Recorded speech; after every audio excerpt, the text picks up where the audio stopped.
U Rwanda rugiye kwakira abimukira 250 baturutse muri Amerika.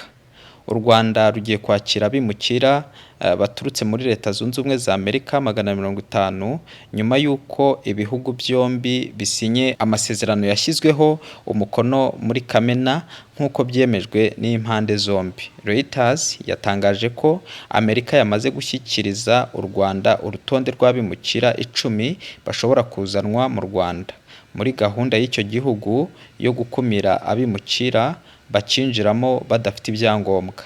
Binyuze mu biganiro by'impande zombi, u Rwanda rushobora kuzongera umubare w'abimukira rwakira bakarenga 250. Ababimukira ntabwo bazaguma mu Rwanda mu gihe batabyifuza, ahubwo bashobora no kwerekeza mu bindi bihugu. Ku rundi ruhande, nta mwimukira u Rwanda ruzakira afite igihano agomba kurangiza muri Amerika, kuko ibihugu byombi bidafitanye amasezerano yemerera imfungwa zakatiwe mu gihugu kimwe kurangiriza igihano mu kindi gihugu. Abazakirwa ni abarangije ibihano byabo, abadafite ibyaha bakurikiranyweho ndetse n'abatarakoze ibyaha byo guhohotera abana. Umuvugizi wa guverinoma y'u Rwanda, Yolande Makoro, yavuze ko u Rwanda ruzi ubuzima bugoye bwo kubaho mu buhunzi, ari nayo mpamvu rufata iya mbere mu gushaka umuti kuri icyo kibazo cyugarije isi muri rusange. Ati u Rwanda rwemeranyije na Amerika kwakira abimukira bagera kuri 250 kubera ko hafi ya buri muryango w'Abanyarwanda wanyuze mu bibazo byo guhunga, kandi indangagaciro za sosiyete y'u Rwanda zikaba zishingiye ku kwakira abantu no kubafasha gusubira mu buzima busanzwe.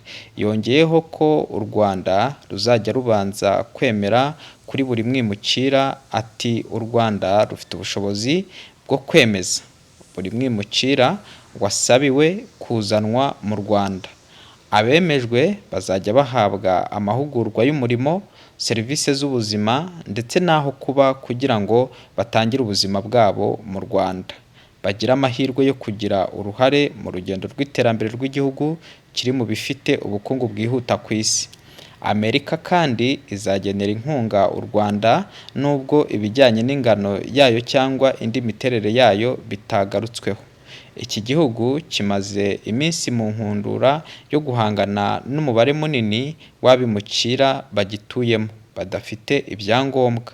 Inkundura yakabije umurego ku butegetsi bwa Perezida Donald Trump wavuze ko kugabanya abimukira binjira muri Amerika badafite ibyangombwa ari imwe mu ntego za leta ayoboye. Ntiwibagirwe gukanda subscribe kugira ngo ujye ubona amakuru yacu atambuka hano ya buri munsi.